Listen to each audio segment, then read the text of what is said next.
A Nobel Economics Prize, goes to pioneers in understanding poverty.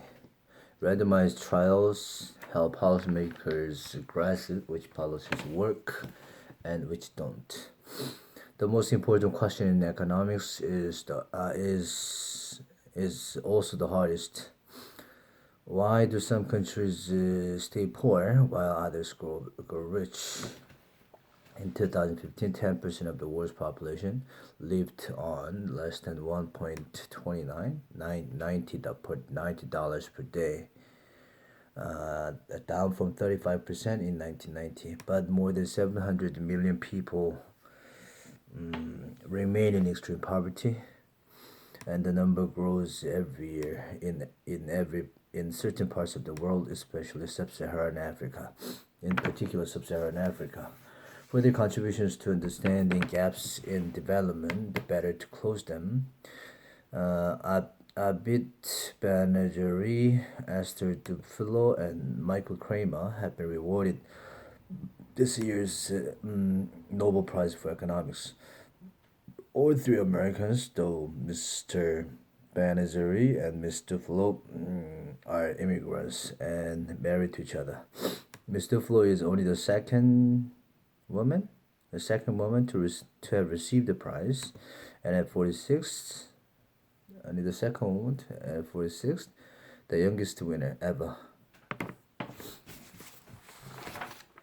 30 years ago, most economists mostly looked at the big picture. They studied large-scale structural transformations from rural and agriculture to urban and industrial. Macroeconomists built growth models, growth theories around variables such as human capital, and then ran cross-country growth regressions to try to measure relationships, for example, between the years of schooling and GDP per person. But data was scarce and poor, and the vast number of potentially relevant factors made it hard to be sure what caused what. In the mid 1990s, Mr. Kramer at Harvard University tried something different. With collaborators and co-authors, he began studying poverty with methods more commonly associated with the chemist and biologist. Randomized trials. If human capital, health, education skills, and so forth is essential for development, then economists had better make sure they understand where it comes from. In China, he conducted field experiments in which schools are randomly divided into groups, some subject to policy intervention and others not. He tested, among others, additional textbook, deworming treatments, and financial incentives for teachers linked to their pupils' progress. Each such experiment had shed a little light on a small part of the hardest question. Educational resources, textbooks say, turned out to do little for learning outcomes. Making pupils healthier improved their attendance, but did not necessarily mean they learned more.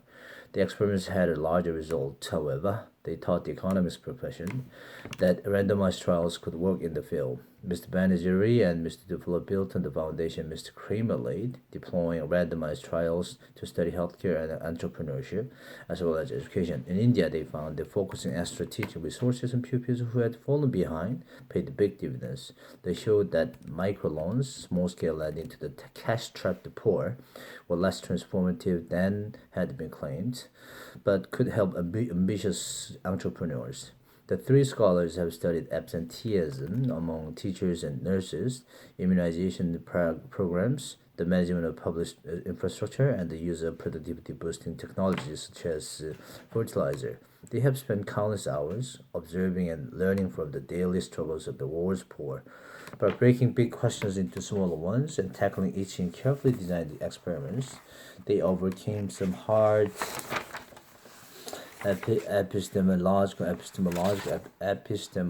problems. Economists who used cross-country regressions could not easily say whether extra schooling boosted growth or merely occurred alongside it.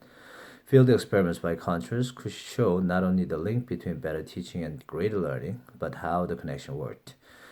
There remained the problem of external validity, the extent to which a measured relationship holds outside the research context. People are complex and the world ever changing. Thus, it is hard to be confident that a relationship between two variables will endure. Researchers must also be aware that the groups being tested may differ subtly from a broader population, or that something in the experiment may be influencing participants' behavior. In mastering field research, Mr. Barneger and Mrs. Duflo showed how to overcome these difficulties. Natural experiments, such as an oil shock, cannot be rerun to satisfy nagging doubts. Field experiments can be replicated. Structuring experiments so that they can be scaled up over time permits greater confidence still. Developing story. Each nugget of truth prized out of data generated by field experiments represents a contribution to understanding the world. The hope is that many small truths can be piled together to make a big one.